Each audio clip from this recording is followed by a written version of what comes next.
बनारस एक ऐसा शहर जो सुबह होते ही आरती की लौ से जागता है और रात होते ही शंख की आवाज़ में अपनी थकान धो देता है।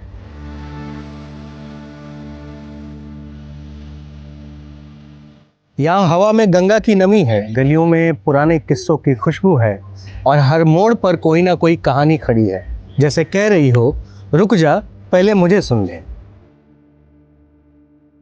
पर इन दिनों बनारस की कहानी में एक अजीब सा शोर घुल गया है। शोर मशीनों का नहीं है, शोर उस चुप्पी का है जो तब टूटती है जब किसी के विश्वास की दीवार पर दरार पड़ती है। घाटों का रिनोवेशन चल रहा है, काम चल रहा है, शहर चमकाने की तैयारी चल रही है, लेकिन उसी तैयारी में कुछ ऐसा हुआ कि बनारस की आंखों में धूल चली गई। सचमुच धूल चली गई।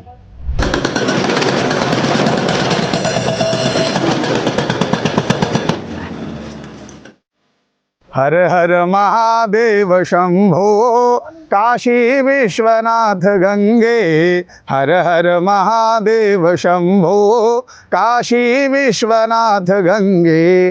बाबा हमरे भी संगे, बाबा तोरे भी संगे। बाबा हमरे भी संगे, बाबा तोरे भी संगे। हर हर महादेव शंभो काशी विश्वनाथ गंगे। हर हर महादेव शंभो काशी विश्वनाथ गंगे। नमः पार्वती पतये हर हर महादेव हर। कई छोटे मंदिर टूटे, कई पुरानी मूर्तियां छत विछत मिली और उनमें एक नाम ऐसा था जिसे सुनकर बनारस का सिर बस अपने आप झुक जाता है। माता अहिल्याबाई होलकर की मूर्ति, जिन्होंने घाटों को सिर्फ पत्थर नहीं दिए थे, उन्होंने श्रद्धा का एक रास्ता दिया था और उसी श्रद्धा के रास्ते पर आज मशीनों के निशान दिखने लगे। ये बनारस है।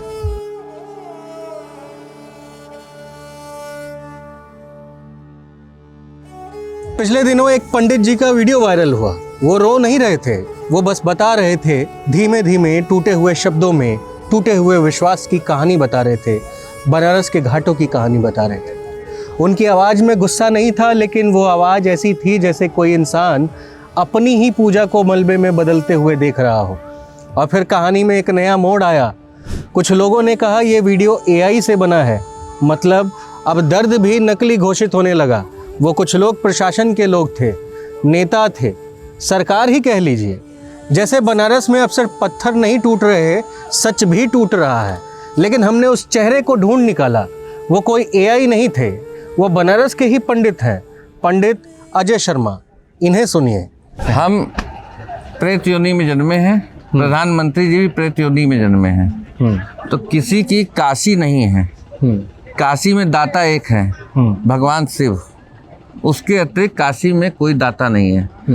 तो ये कि मोदी जी ने कायाकल्प कर दिया या किसी ने कर दिया, ये सब मनगढ़ंत बातें हैं। मोदी जी अपने पैसे से एक मंदिर नहीं बनाए हैं, न एक अपना जो है कोई एक ईंटा भी किसी मंदिर पे रखे हैं। जो भी है सब जनता का है, भक्तों का पैसा है। तो जो भी निर्माण हो रहा है या जो भी चीज़ है वो भक्तों का है। तो भक्तों का पैसा या भक्तों का निर्माण भक्तों के हिसाब से होना चाहिए, न कि जो है सरकारी तंत्र के अनुसार होना चाहिए। लेकिन फिर आखिर ऐसा क्या है कि बनारस में बहुत बार ऐसे कहा जाता है कि प्राइवेटाइजेशन बहुत ज़्यादा बढ़ गया है, रीडेवलपमेंट के नाम पे बहुत कुछ ऐसा बदल रहा है। वो सवाल करते हैं कि मतलब रीडेवलपमेंट ज़रूरी तो है ही। कहने को काशी में 80,000 करोड़ आया, क्या काशी की 60% गलियां बदल गईं? क्या काशी के 84 जो घाट थे, वो घाट के पत्थर जो पहले थे, क्या वो आज वैसे हैं? और आपने मणिकंका पे हाथ लगाया, उसका परिणाम अभी तुरंत सामने देख लीजिए। आपका प्रयागराज भी जल रहा है, आपका एक UBC आ गया, UGC का आगल पता नहीं, अंडमान संट उत्सव का नाम हो, वो आगल। तो आप जिसके बदौलत आप सरकार में थे, श्रवण के बदौलत, आज श्रवण आपके विरोध में आ रहा है, आप ही के पार्टी के लोग। ये सब खाली मसान पे आप हाथ लगाइए ना, सर्वनाश शिवे कर देंगे। शिव की कृत्या जागृत हो गई। 21 में मंदिर तोड़े काशी में, कृत्या जागृत हुई, अप्रतिष्ठा, मुंह ढक लिए, पूरा संसार मुंह ढक के चला। यही ना अप्रतिष्ठा है। अपने ही देश में कहना पड़ रहा है कि मैं बच के जा रहा हूं। पंजाब हर आदमी मुंह छुपा रहा। जब आपने कहा कि मैं शिव को मुक्त कर रहा हूं काशी में, तो और विद्वान जो वहां बैठा था ऐसे मुंह ढका के क्या बोल रहे हैं। तो जब सब कुछ शिव करते हैं, ये तो दुनिया भर में उसका प्रकोप था। प्रकोप था तो प्रकोप तो शिव काशी ही ना संसार है। जब समस्त सृष्टि डूब जाती है तो भगवान काशी को लेकर के खड़े रहते हैं ना, तो काशी से ना सृष्टि दोबारा निकलती है। कहाँ से पैदा हुआ अमेरिका में लोगन? काशी से।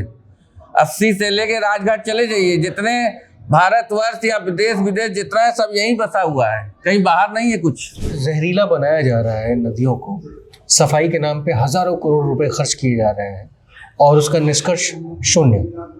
ऐसी स्थिति में आप क्या कहेंगे? आप गंगा को गंगा रहने दीजिए। कैसे रहने दें? मोदी जी ने क्या कहा था?